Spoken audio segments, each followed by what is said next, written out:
Welcome back to Corner Cafe, and this is our entertainment feature. And I'm going to love this interview as I have my good friend LaTan Murphy back on Corner Cafe. Hey, LaTan.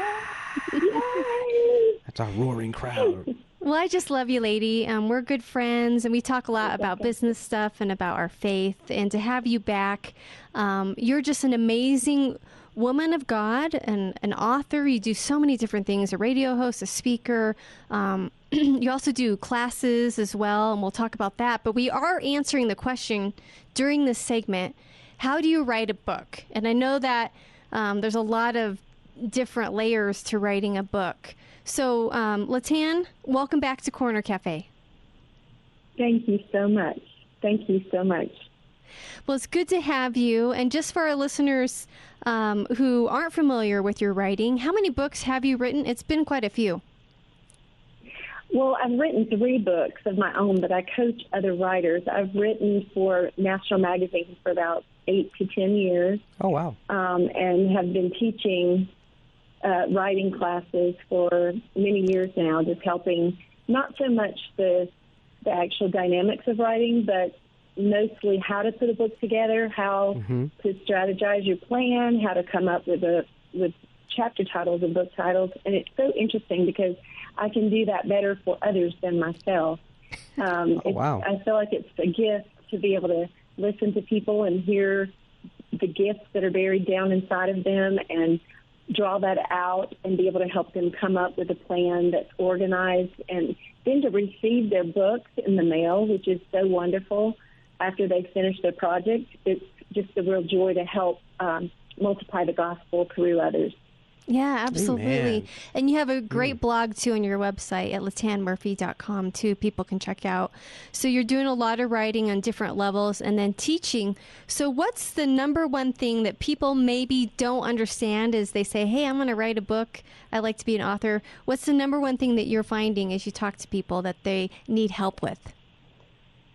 Well, I guess it would depend on what their goals are. I've written 3 books of my own, but I've also contributed to other books. So if you want to be a contributing author, it's a great way for you to be able to utilize your gift and dip your toe in the waters of writing without having to go through the scary process of stepping out on your own initially. So that would involve a lot of networking, aligning yourself with right hearts that have similar messages as you. I've done it both ways, and you want to make sure that you really, really pick the right partner and that you really are able to move forward in a way that can be fluid. So I hope that answers that question a little bit better. Yeah, and I'm curious, too. Say I wanted to co-author with Jamie, right? What qualities in Jamie you would say, hey, that's a green light, that's a good fit for you? Well, that's a loaded question because I love Jamie. I've been on your show before, and I love Jamie's transparency and his heart. And, I think you have to have similar interest in whatever your topic is. That's you true. both share that topic. Years ago, this has been many years ago, I wrote a book called God's Provision in Tough Times, and I was invited into that book with a lady named Cynthia Howarder, and we co-partnered the book because we both shared similar years of financial hardship, and it really was a book that blessed people. It wasn't like the sales numbers were crazy through the roof, but right. People that really have hearts to make change in the world. We look to Jesus, and he says to leave the 99 and go after the one. Right. And when that one lady from the Netherlands messaged us and said that it had been a lifeline for her, halfway across the world, that was a springboard for me then to want to write more and want to learn more and want to influence others through the gift of my writing, and also to be able to learn how can I now help others as I'm learning. Right. Yeah. LaTan, I love that what you said when Rachel had mentioned, just say, for instance, like out of the blue, which was a great answer. How would someone like Rachel and I would write a book, and the first thing you said that we would have to have similar interest beyond that. And then, first of all, the gospel is always a common ground for anyone.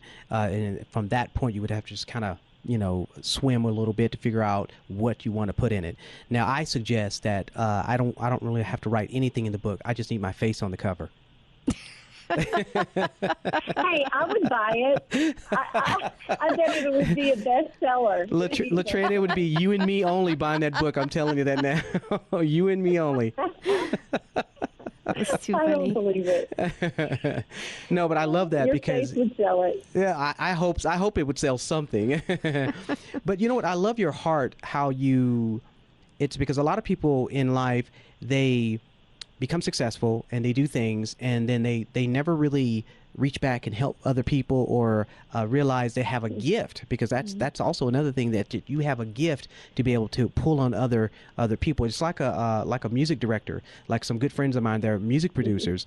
They can come in, other people can come into the studio and they just make them shine. I mean, these people are gifted and talented, but then when they get in with the producer, he just makes them shine. And that's basically what you do, LaTan, is you make people shine. That's what I would hope. And thank you. I'm so humbled by that. Absolutely. I would hope that at the end of my life that's the truth, and I think it should be the truth for all of us. I do think you're right that there are many people, and I've certainly experienced my fair share of people that I thought would come alongside me and utilize the power and the blessing of connectivity that they had been given to be able to help as a springboard, because I was naive enough to believe that everybody was in this for ministry purposes. And I learned really quickly, and I don't say this in a judgmental way.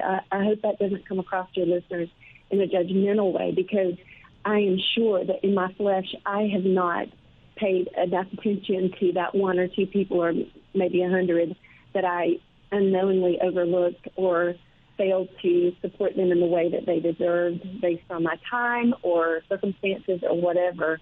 So none of us can be perfect for one another, but I do think it's important that instead of us trying to make our names great, that we are all, as a community of believers, trying to make Christ's name great. Amen. And that however we can do that, the Lord blesses all of us with gifts. And for me, I do feel there were so many years I wouldn't say this out loud because I felt like it sounded self-abasing or like I was bragging on me in some way. But I do now, in this season of my life, see that God has gifted me with the ability to listen to others well, and to be able to really care and find so much joy in what they are interested in and the topics that they're interested in. And just hearing people's stories, it makes me just excited as I listen to them to be able to cultivate a space that they can create their creative juices flow, and so does mine. And then out of that, we can work together to come up with ideas for their chapters and for chapter titles and book titles. And like I said, I can do that for others better than even myself. And I think that's so interesting. So that alone makes me know that it is a spiritual gift that the Lord's given me, and one that I don't take lightly, and one that I don't want to squander. Right. And having known you for years, LaTan, it's absolutely true that you love to help people and come alongside them and lift them up. I love your heart with that. And for me, you've done that with my career as well and my business. And I just thank you for being such an amazing friend in Christ.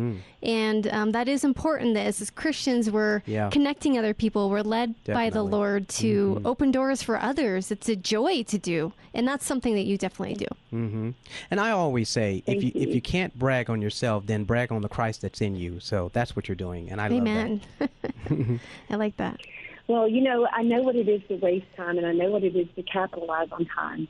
And I do think that our time is drawing nearer to Christ's return. Amen. And I think if there were ever a time that we understood that the call on our lives is irrevocable, Revelation tells us that we each have a call, and the call is irrevocable. That means that no matter how much time your listeners have wasted, and they maybe have a dream in their heart to write or speak or teach or complete some kind of creative work that could bring them the Lord glory, it's never too late. And it doesn't matter how old you are. We see that in God's Word, that He used people, and it wasn't contingent upon how young they were or how old they were. Right.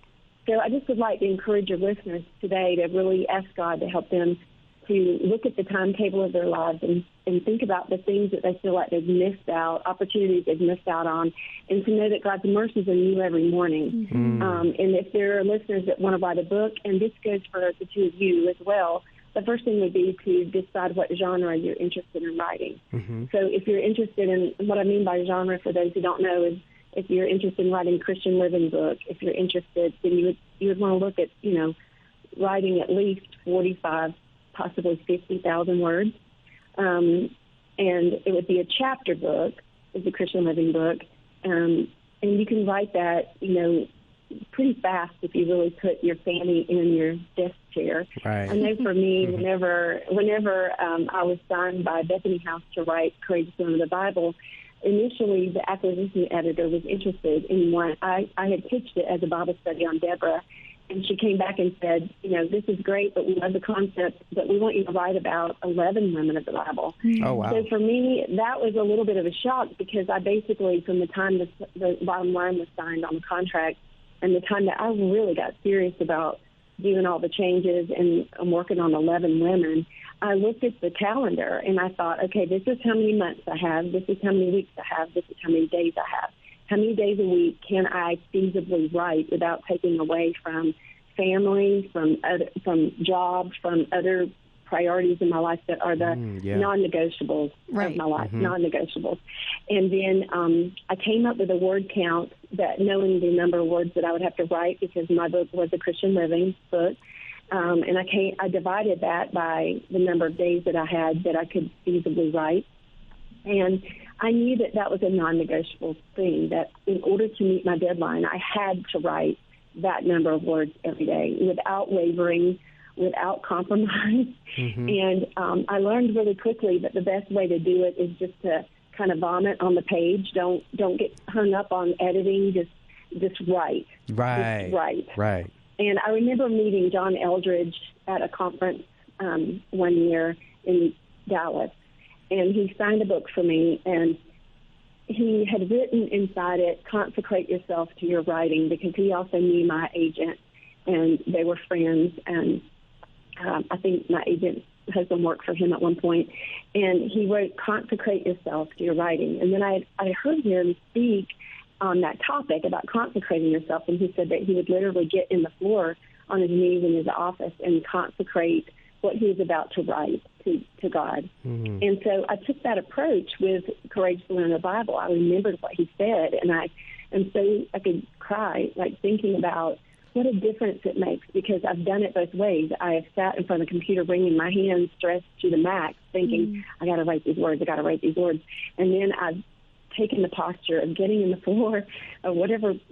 posture fits you and your personality. It can be driving in the car, for that matter, but just that spirit of humility of saying, Lord, I know nothing without you. Except from you, I am nothing. And I just am a girl with a call, and I may not be the New York Times bestseller artist or author, but maybe I will someday. But that's not my goal. Right now, my heart is that I say yes to a call that goes clear back to when I was a child in elementary school.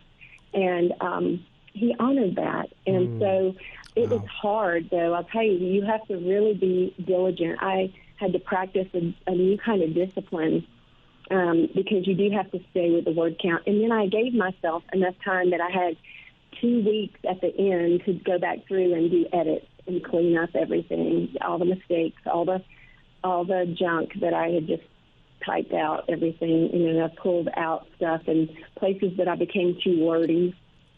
Yeah. So, live by a calendar. Yeah. That's a good tip. I guess I hadn't thought of it like that. When you said the word count, you have to stick within that word count. That would be tough to do. Either you're like, I'm coming up short, or I need so much more words. Yeah, especially when it's like flowing, like really naturally. Right. And then I love what you said, LaTan, about how certain things are non-negotiable. I've got to set priorities, because if not, then I get into a place. Now, you didn't say this, but this is what I got from it, because you tend to also be able to pull on people to input, and stuff just flows out. It's natural with you, because it's flowing on me now. Where you can make something your God and forget about other priorities. Right. So that's very important. I'm glad that you said that. That's very, very key. Non-negotiable. Thank you. And I also non-negotiable. It's irrevocable call.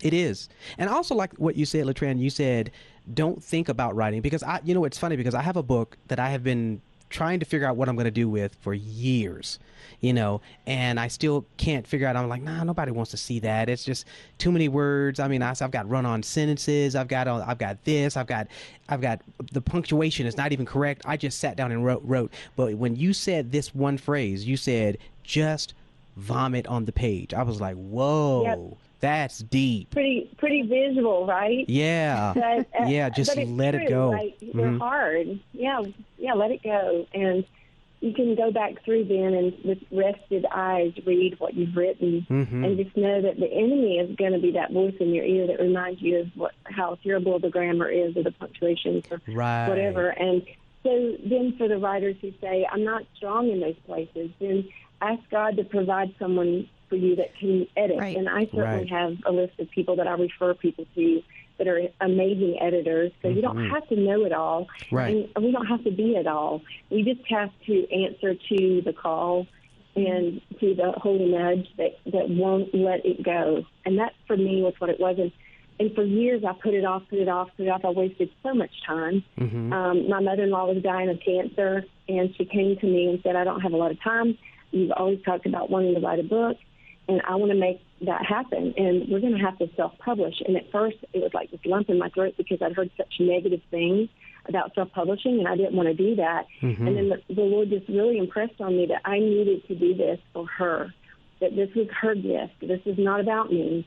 And do you know that my sweet mother-in-law paid for that book to be published? And then it was revised later, and now it's on the Barnes & Noble's list of books on Amazon, and they carry it for people to order and buy it and everything.